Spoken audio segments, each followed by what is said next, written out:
بیت کے اندر حضرت مطلب کی تمام مومن اولادیں داخل اور شامل ہیں۔ ایک بات بڑی وضاحت کے ساتھ اور بڑی جرأت اور ہمت کے ساتھ میں یہ کہنا چاہوں گا کہ آل بیت کے اندر رسول کے نسب کے وہی افراد اہل بیت مانے جائیں گے اور اہل بیت میں شامل ہوں گے جو مومن ہوں گے۔ اگر وہ انہوں نے ایمان قبول نہیں کیا، اگر وہ ایمان کی نعمت سے محروم ہو گئے، نبی پاک کے کتنے ہی قریبی وہ کیوں نہ ہو، لیکن وہ اہل بیت میں داخل نہیں ہوں گے۔ دلیل کیا ہے؟ حضرت نوح علیہ السلام کا بیٹا جب طوفان نوح کے اندر غرقاب ہو رہا تھا، حضرت نوح نے دعا کی تھی اور کہا تھا کہ حضرت نوح علیہ السلام نے کہا تھا کہ انہو من اہلی، اے اللہ تعالیٰ یہ میرا بیٹا میرے اہل سے ہے، میرے اہل بیت سے ہے اور یہ غرقاب ہو رہا ہے۔ وَإِنَّ وَعْدَكَ الْحَقَّ، اور تیرا وعدہ برحق ہے کہ میں تمہیں اور تمہارے اہل بیت کو اور تمہاری آل و اولاد کو بچا لوں گا۔ اللہ تعالیٰ نے قرآن مجید کے اندر کہا کہ انہو لیس من اہلی، یہ تمہارا بیٹا تو ہے لیکن تمہارا اہل نہیں ہے، تمہارے اہل بیت میں داخل نہیں ہے۔ انہو عمل غیر صالح، یہ مومن بھی نہیں ہے، اس کا عمل اور اس کا کردار اچھا اور بہتر نہیں ہے، لہذا ایمان کی دولت نہیں تھی، اس کے پاس نیک اعمال نہیں تھا۔ تو اللہ تعالیٰ نے قرآن مجید کے اندر حضرت نوح کے بیٹے کے بارے میں کہا تمہارا بیٹا تمہارے اہل بیت میں سے نہیں ہے، فلا تخاطبنی فی الذین ظلموا، لہذا وہ ظالم ہے، وہ مشرک ہے، ظالموں کے بارے میں تم دوبارہ مجھ سے دعا کرنے کے لیے تم مجھے خطاب نہ کرنا۔ حضرت نوح کے بیٹے کو ان کے اہل بیت سے خارج کر دیا گیا۔ یہ اس بات کی دلیل ہے کہ آل رسول اور اہل بیت میں وہی افراد داخل اور شامل ہوں گے، وہی افراد اہل بیت کہلائیں گے جن کو ایمان کی دولت اور ایمان کی نعمت حاصل ہوئی ہو۔ بہرحال یہ تو اہل بیت کا تعارف تھا۔ اہل بیت کے فضائل کیا ہیں، ان کے حقوق کیا ہیں؟ سب سے پہلا حق یہ ہے کہ اہل بیت کے حقوق، ان کے فضائل و مناقب کو یاد رکھا جائے۔ نبی پاک صلی اللہ علیہ وسلم کی وہ حدیث جسے حدیث غدیر خم کہا جاتا ہے، جس کو میں نے آپ کے سامنے بیان کیا، آپ نے اپنی وفات سے تقریباً 2.5 مہینہ قبل یہ حدیث بیان فرمائی تھی اور کہا تھا اذکرکم اللہ فی اہل بیتی، میں اہل بیت کے فضائل، اپنے گھر والوں کے فضائل اور ان کے حقوق کا واسطہ دے کر کے تم سے کہتا ہوں کہ میرے اہل بیت کے اوپر تم ظلم نہ کرنا، ان کے حقوق کو یاد رکھنا، ان کے فضائل کو یاد رکھنا۔ رسول پاک صلی اللہ علیہ وسلم کے اہل بیت کا جو بنیادی حق ہے وہ یہ ہے کہ جس طریقے سے ہم اللہ سے محبت کرتے ہیں، جس طریقے سے ہم رسول اللہ صلی اللہ علیہ وسلم سے محبت کرتے ہیں، اسی طریقے سے ہم اہل بیت سے بھی محبت کا اظہار کریں، اہل بیت سے بھی محبت کریں۔ اٹھائیے صحیح البخاری اور صحیح بخاری جلد اول کی یہ روایت، حدیث کے راوی حضرت ہشام ہے۔ ہشام فرماتے ہیں کہ رسول اللہ صلی اللہ علیہ وسلم حضرت عمر ابن خطاب کے ہاتھ کو پکڑے ہوئے تھے، آپ کے ہاتھ کو پکڑے ہوئے تھے۔ اسی درمیان حضرت عمر ابن خطاب نے کہا اے اللہ کے رسول صلی اللہ علیہ وسلم، میں آپ سے دنیا اور دنیا کی تمام چیزوں سے زیادہ محبت کرتا ہوں سوائے اپنے نفس کے مقابلے میں کسی چیز کو اپنے نفس کے اوپر مقدم نہیں رکھتا، لیکن دنیا اور دنیا کی تمام چیزوں سے زیادہ سوائے اپنے نفس کے میں آپ سے محبت کرتا ہوں۔ رسول اللہ صلی اللہ علیہ وسلم نے ارشاد فرمایا ابھی بھی تم کامل مومن نہیں ہو، ابھی بھی تمہارا ایمان مکمل نہیں ہے۔ لا یؤمن احدکم حتی اکون احب الیہ من والدہ وولدہ والناس اجمعین، تم میں سے کوئی شخص مومن نہیں ہو سکتا جب تک کہ وہ مجھ سے اپنے اولادوں، اپنے والد، اپنے والدین اور دنیا اور جہان کی تمام چیزوں سے زیادہ مجھ سے محبت نہ کرنے لگے، تب تک وہ کامل مومن نہیں ہو سکتا۔ حضرت عمر ابن خطاب رضی اللہ تعالیٰ عنہ نے کہا اللہ کے رسول صلی اللہ علیہ وسلم اب میں آپ سے اپنے ایمان کی جانچ اور پڑتال کرنے کے بعد اب میں آپ سے تمام چیزوں سے زیادہ محبت کرتا ہوں۔ رسول پاک صلی اللہ علیہ وسلم نے کہا تمہارا ایمان کامل و مکمل ہے۔ بہرحال بتانے کا مقصد یہ ہے کہ جس طریقے سے ایمان کی علامت علامت یہ ہے، ایمان کی نشانی یہ ہے کہ بندہ رسول اللہ صلی اللہ علیہ وسلم سے محبت کرے۔ اسی طریقے سے ایمان کی علامت اور ایمان بالرسالہ کا یہ بنیادی حق ہے کہ اہل بیت سے بھی محبت کیا جائے، اہل بیت سے محبت کا اظہار کیا جائے۔ اور اللہ کے فضل و کرم سے ہم وہ لوگ ہیں جو اہل بیت سے محبت بھی کرتے ہیں، اور اپنی نمازوں میں، اپنی فرض نمازوں میں، اپنی سنت نمازوں میں دن میں تقریباً 2 درجن سے زیادہ اہل بیت سے اپنی محبت کا اظہار کرتے ہوئے ان پر درود اور رحمت کی دعائیں کرتے ہیں۔ اپنی نمازوں میں تشہد میں یہ دعا پڑھتے ہیں، اللہم صلی علی محمد وعلی آل محمد، اے اللہ تعالیٰ تو اپنی رحمتیں نازل فرما، اپنا درود نازل فرما، اپنی سلامتیاں نازل فرما، اپنی برکتیں نازل فرما محمد صلی اللہ علیہ وسلم پر اور آل محمد پر۔ نبی پاک صلی اللہ علیہ وسلم کے اہل بیت کا بنیادی حق یہی ہے کہ جس طریقے سے رسول اللہ صلی اللہ علیہ وسلم سے محبت کا اظہار کیا جائے، محبت کی جائے، اسی طریقے سے اہل بیت سے محبت کیا جائے۔ اہل بیت کا یہ بنیادی امتیاز ہے کہ دنیا اور دنیا کے تمام مساکین اور فقراء کے لیے اور عاملین کے لیے زکوٰۃ کا مال لینا جائز ہے، لیکن اہل بیت کی فضیلت یہ ہے، نبی پاک صلی اللہ علیہ وسلم نے موطا مالک کی روایت، امام مالک کا بلاغ، حضرت امام مالک فرماتے ہیں بلغنی ان رسول اللہ صلی اللہ علیہ وسلم قال، مجھے یہ خبر پہنچی ہے کہ رسول اللہ صلی اللہ علیہ وسلم نے ارشاد فرمایا کہ انما الصدقہ لا تحل لآل محمد، آل محمد کے لیے، آل محمد کے لیے، آل رسول کے لیے، عترت رسول کے لیے، اہل بیت کے لیے صدقہ کا مال لینا، زکوٰۃ کا مال لینا جائز نہیں ہے۔ انما ہی اوصاف الناس، کیونکہ یہ زکوٰۃ کا مال لینا اور کھانا لوگوں کی گندگی ہوا کرتا ہے، یہ لوگوں کی گندگی ہے، یہ ان کے مال کی غلاظت ہوا کرتی ہے، یہ لوگوں کے نفوس کی غلاظت ہوا کرتی ہے۔ اللہ تعالیٰ نے قرآن مجید کے اندر زکوٰۃ کے بارے میں کہا تھا اور کہا خذ من اموالہم صدقۃ تطہرہم وتزکیہم بہا، ان کے مال سے آپ صدقہ لیجئے اور صدقہ اور زکوٰۃ دے کر کے ان کے نفوس کو بھی پاک و صاف کیجئے اور ان کے مالوں کو بھی پاک و صاف کیجئے۔ تو زکوٰۃ مالوں کو اور نفسوں کو بخالت و کمینگی سے پاک و صاف کرنے کے لیے دیا جاتا ہے، یہ مالوں کی گندگیاں ہوا کرتی ہیں۔ رسول پاک فرماتے ہیں انما ہی اوصاف الناس وانہا لا تحل لآل محمد، یہ لوگوں کی غلاظتیں ہوا کرتی ہیں، آل محمد کے لیے زکوٰۃ کا مال لینا جائز نہیں ہے، وہ کتنے ہی غریب ہو جائے، مسکین ہو جائے، مجبور ہو جائے، لیکن پھر بھی ان کے لیے صدقے کا مال لینا جائز نہیں ہوگا۔ ایک بار صحیح البخاری کی روایت، ایک بار حضرت رسول پاک صلی اللہ علیہ وسلم لوگوں کے درمیان صدقے کی کھجوریں تقسیم کر رہے تھے، زکوٰۃ کی کھجوریں تقسیم کر رہے تھے۔ اسی درمیان آپ کے نواسے حضرت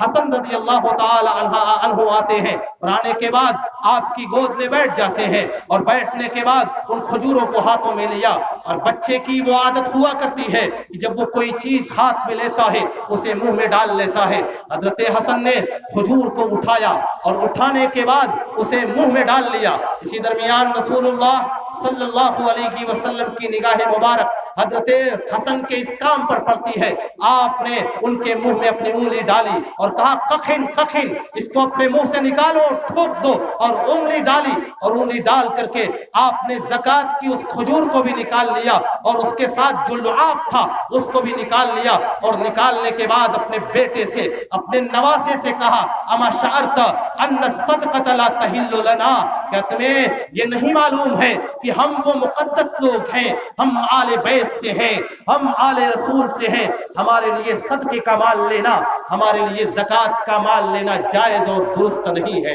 ایک بار صحیح مسلم کی روایت میں آتا ہے، ایک بار رسول پاک صلی اللہ علیہ وسلم کے خانوادے کے افراد عبد المطلب بن ربیعہ بن حارث بن عبد المطلب اور رسول پاک کے چچازاد بھائی حضرت فضل ابن عباس، یہ دونوں آتے ہیں۔ آنے کے بعد اللہ کے رسول صلی اللہ علیہ وسلم سے مطالبہ کرتے ہیں، اللہ کے رسول ہمیں زکوٰۃ کے اوپر عامل بنا دیجئے، ہمیں زکوٰۃ کے اوپر والی اور ذمہ دار بنا دیجئے۔ اس زکات کا ہم کام کریں گے، اس کو لوگوں کے درمیان سے حاصل کر کے غربا اور فقراء تک تقسیم کریں گے، اور اس سے جو منافع، اس سے جو مزدوری حاصل ہوگی والعاملین علیہا کے قبیل سے ہوگی، کہ زکات کا جو مال اکٹھا کرتا ہے اور اسے تقسیم کرتا ہے، اس کے لیے زکات کا کچھ مال لینا اپنی مزدوری کے بقدر جائز ہوتا ہے۔ ہم زکات کا یہ کام کریں گے، مزدوری کے طور پر جو ہمیں مال ملے گا ہم اس مال سے اپنی شادیاں کریں گے۔ رسول پاک نے اس موقع سے اپنے خانوادے کے ان افراد سے کہا تھا، حضرت مطلب ابن ربیعہ ابن حارث سے کہا، فضل ابن عباس نے کہا، کیا تمہیں نہیں معلوم ہے انما الصدقہ ہی اوساخ الناس، یہ زکات لوگوں کے مالوں کی گندگیاں ہوا کرتی ہے، وانھا لتحل لنا، زکات اہل بیت کے لیے اور ہمارے لیے جائز نہیں ہے۔ پھر اس کے بعد آپ نے مال خمس میں سے قرابت داروں کا جو حصہ ہوتا ہے، قرابت داروں کا وہ حصہ انہیں دیا اور ان کی شادیاں کرائی۔ بہرحال بتانے کا مقصد ہے کہ آل بیت اور آل رسول کا یہ مرتبہ ہے کہ وہ صرف پاکیزہ اور مقدس مال کھا سکتے ہیں، زکات کے مال اور غلیظ مال اور گندے مال کا استعمال ان کے لیے جائز نہیں ہوگا۔ آل رسول میں سے جو نبی پاک صلی اللہ علیہ وسلم کی ازواج ہیں، ان کا مقام و مرتبہ تو بڑا ہی بلند ہے۔ اللہ تعالیٰ نے سورۃ الاحزاب کے اسی چوتھے رکوع کے اندر نبی پاک کی بیویوں کو کہا، یا نساء النبی لستن کأحد من النساء، اے نبی کی بیویاں تم عام عورتوں کی طریقے سے نہیں ہو، جس طریقے سے عام عورتیں اپنی زندگیاں گزارتی ہیں، تم عام عورت نہیں ہو، تم خاص عورت ہو، تم نبی کی بیویاں ہو، تم نبی کے گھر میں رہنے والی، نبی کے نکاح میں رہنے والی، نبی صلی اللہ علیہ وسلم کی شریک حیات ہو، تمہاری خصوصیت ہے تمہارے گھروں پہ، تمہارے بستروں پر وحی الہی کا نزول ہوتا ہے، تمہارے گھروں میں تمہارے بستروں پر نبی آ کر کے قیام کرتے ہیں، تمہارے ساتھ نبی پاک بیٹھ کر کے کھانا کھاتے ہیں، تمہاری زوجیت میں نبی پاک صلی اللہ علیہ وسلم ہے، تم خاص عورت ہو، تم عام عورت نہیں ہو، تمہاری خصوصیت، تمہارے امتیاز کا، تمہارے فضل و کمال کا عالم یہ ہے کہ اللہ تعالیٰ نے ازواج النبی کی تقدیس کو دیکھتے ہوئے ارشاد فرما دیا، وَأَزْوَاجُهُ أُمَّهَاتُهُمْ، نبی کی بیویاں تمام مومنوں کی مائیں ہیں۔ نبی کی جو بیویاں ہیں، جو ازواج مطہرات ہیں، وہ تمام مومنوں کی مائیں ہیں۔ اب کسی بھی بیوی کے لیے نبی کے بعد یہ جائز نہیں ہے کہ وہ مسلمانوں میں سے کسی فرد سے شادی کر لے، نبی کی بیوی تمام مومنوں کی مائیں ہیں۔ جو شخص نبی پاک صلی اللہ علیہ وسلم کی بیویوں کو اپنی ماں مانتا ہے وہی سچا اور پکا مومن ہے۔ یہی ایمان کی علامت ہے کہ سچا اور پکا اور حقیقی مومن وہی ہے جو نبی پاک صلی اللہ علیہ وسلم کی ازواج کو اپنی ماں مانتا ہے، ماں جیسی عظمت دیتا ہے، ماں جیسی عزت و احترام انہیں عطا کرتا ہے اور انہیں دیتا ہے۔ اور ایمان کے کمال کی یہ علامت ہے کہ وہ ازواج مطہرات کو، نبی پاک کی بیویوں کو امہات المومنین، مومنوں کی ماں اور اپنی ماں مانے۔ جو نبی پاک کی بیویوں کو مومنوں کی ماں اور اپنی ماں نہیں سمجھتا، نبی پاک صلی اللہ علیہ وسلم کی بیویوں کو اپنی ماں نہیں مانتا ہے، قرآنی آیات وَأَزْوَاجُهُ أُمَّهَاتُهُمْ کی روشنی میں وہ حقیقی اور سچا اور پکا مومن نہیں ہے۔ نبی پاک صلی اللہ علیہ وسلم کی ازواج کا اور آپ کے آل بیت کا فضل اور ان کا کمال یہ ہے، ان کا امتیاز یہ ہے، ان کے مناقب اور مصالب یہ ہے کہ اللہ تعالیٰ نے نبی پاک کی بیٹی کو سیدۃ نساء الجنہ، اہل جنت کی تمام عورتوں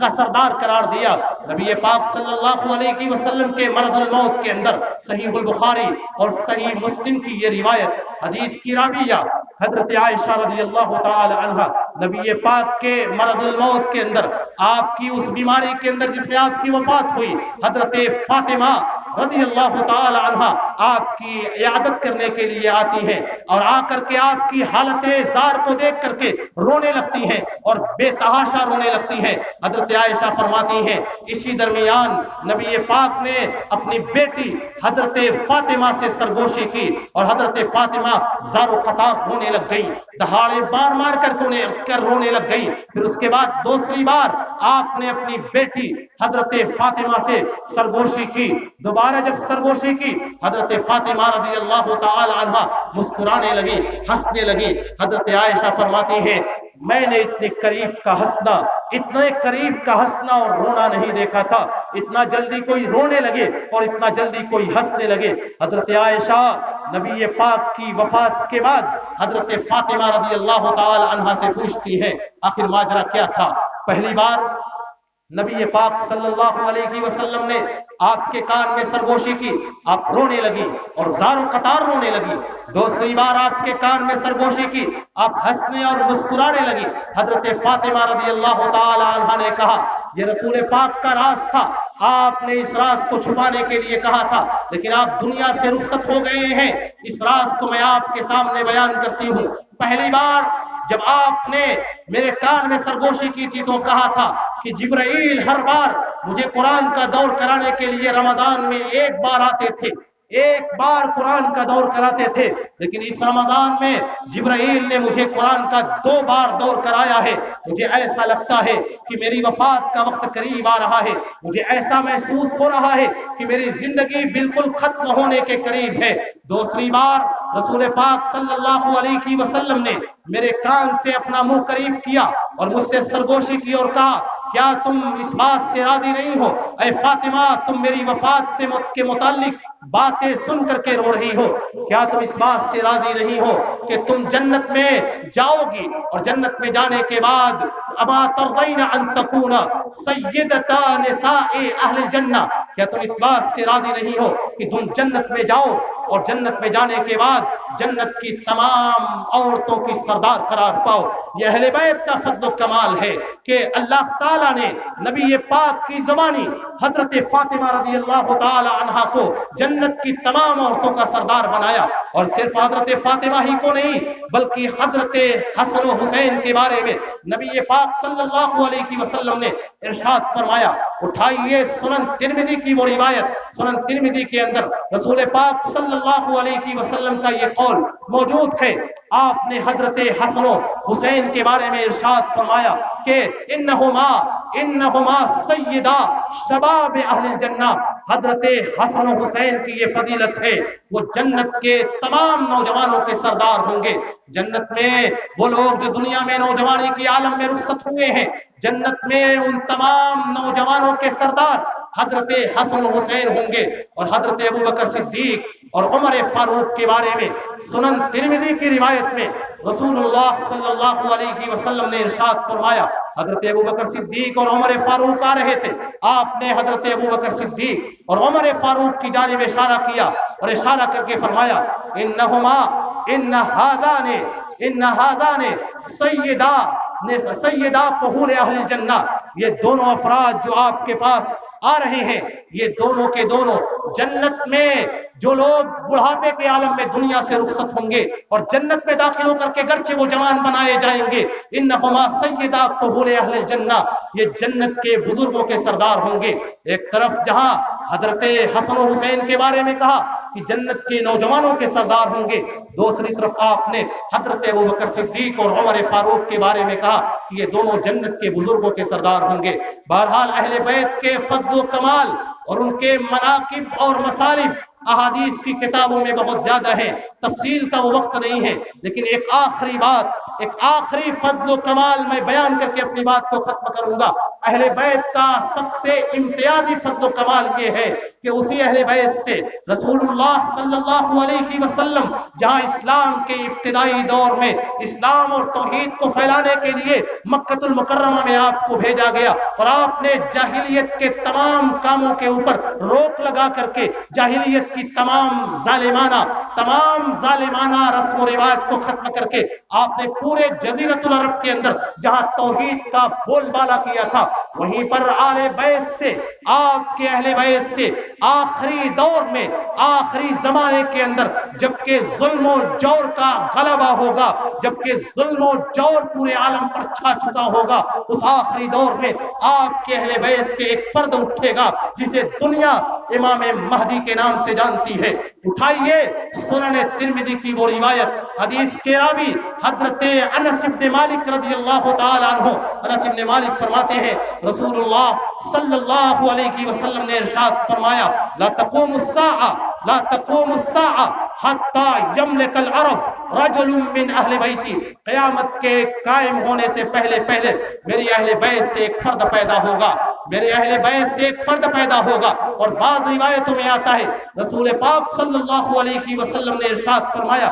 من ولد فاطمہ، حضرت فاطمہ کی نسل سے وہ ہوگا، حضرت حسن کی اولاد سے وہ ہوگا، اور وہ اہل بیت میں سے وہ فرد ہوگا یملک العرب، وہ عرب کی اس پوری سرزمین کا مالک ہو جائے گا، یواتی اسمہ اسمی، اس کا نام میرے نام جیسے ہوگا، اس کا نام وہی ہوگا جو میرا نام ہے۔ رسول پاک نے کہا میرے اہل بیت سے آخر زمانے میں میرا ہم نام وہ شخص پیدا ہوگا جو پوری دنیا کے اندر عدل و ظلم اور جور کو عدل و انصاف سے بدل دے گا۔ سنن ابی داؤد کی روایت میں رسول اللہ صلی اللہ علیہ وسلم نے ارشاد فرمایا میرے اہل بیت سے وہ شخص ہوگا اس کا نام میرے نام جیسے ہوگا، اس کا نام میرے نام کے مشابہ، اور اس کے والد کا نام میرے والد کے نام کے مشابہ، یعنی ان کا نام محمد ہوگا، ان کے والد گرامی کا نام عبداللہ ہوگا، وہ میرے اہل بیت سے ہوں گے۔ یملأ الدنیا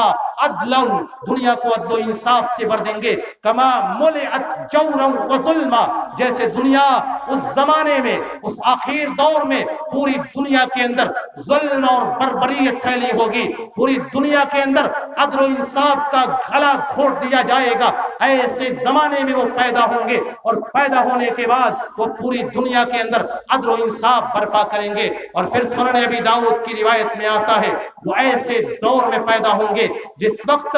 شام کی سرزمین کے اوپر خلافت اسلامیہ قائم ہو چکی ہوگی، اور ایک خلیفہ کے انتقال کے بعد جب پورے خلافت اسلامیہ میں انتشار پیدا ہو جائے گا، تین لوگ خلافت کے دعوے دار پیدا ہوں گے، اسی زمانے میں امام مہدی کا محمد ابن عبداللہ القرشی کا ظہور ہوگا مکہ المکرمہ کے اندر خانہ کعبہ کے پاس، حجر اسود کے پاس ان کے ہاتھ پر بیعت کی جائے گی، اور جب ان کو خلیفہ بنایا جائے گا ان کی خلافت کے دور میں پوری دنیا کے اندر عدل اور انصاف پھیل جائے گا، اور اسی اہل بیت کے فرد کے دور میں دجال اس سرزمین پر، دجال کا فتنہ اس سرزمین کے اوپر پیدا ہوگا، اور امام مہدی اور حضرت عیسیٰ آخر دور میں دونوں مل کر کے دجال اور اس کے پورے لشکر سے قتل و قتال کریں گے، اور دجال کو اور اس کے پورے لشکر کو قتل کر دیا جائے گا۔ بہرحال وہ شخص، وہ امام مہدی اہل بیت سے پیدا ہوں گے، اور بدنصیبی کی بات یہ ہے کہ جہاں ختم نبوت پر ڈاکے ڈالے گئے وہیں پر عقیدہ مہدیت پر بھی ڈاکے ڈالے گئے۔ ہندوستان کی سرزمین سے شکیل ابن حنیف نام کا بہار کی سرزمین سے پیدا ہونے والا یہ شخص 2002 کے اندر کھڑا ہوتا ہے اور مہدیت کا بھی دعویٰ کرتا ہے،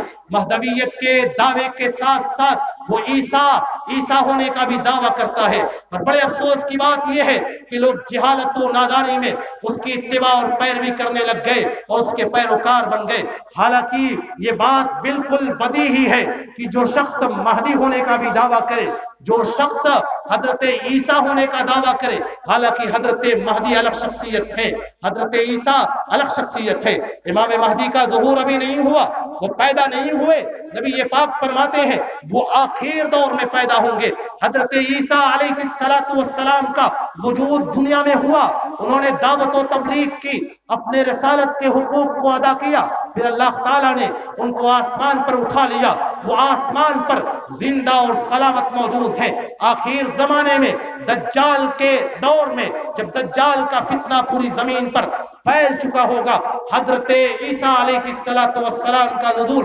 دمشق کی سرزمین کے اوپر، دمشق کی مسجد جامع اموی کے منارے کے پاس ہوگا، اور پھر حضرت عیسیٰ اور امام مہدی دونوں مل کر کے دجال سے قتال کریں گے۔ اس شخص نے یہ دعویٰ کیا کہ میں مہدی بھی ہوں اور میں حضرت عیسیٰ علیہ السلام بھی ہوں، اور یہ بات بالکل ایک عقل و خرد رکھنے والے شخص کے لیے بالکل واضح ہو جاتی ہے کہ مہدی اور عیسیٰ الگ الگ شخصیت ہے. ایک ہی شخص مہدی اور عیسیٰ کیسے ہو سکتا ہے؟ یہ آدمی، اس کا نام تو شکیل ابن حنیف ہے، حالانکہ نبی پاک فرماتے ہیں امام مہدی جو آخری دور میں ظاہر ہوں گے ان کا نام میرے نام کے مشابہ ہوگا، ان کا نام محمد ہوگا، ان کے والد گرامی کا نام عبداللہ ہوگا. ان کے دور کے اندر پوری زمین کے اوپر ظلم اور عدل و انصاف کا گلا گھونٹ دیا جائے گا، لیکن پھر جب وہ ظاہر ہوں گے اور زمین کے اوپر جب انہیں ان کا غلبہ ہوگا، جب ان کی خلافت قائم ہوگی،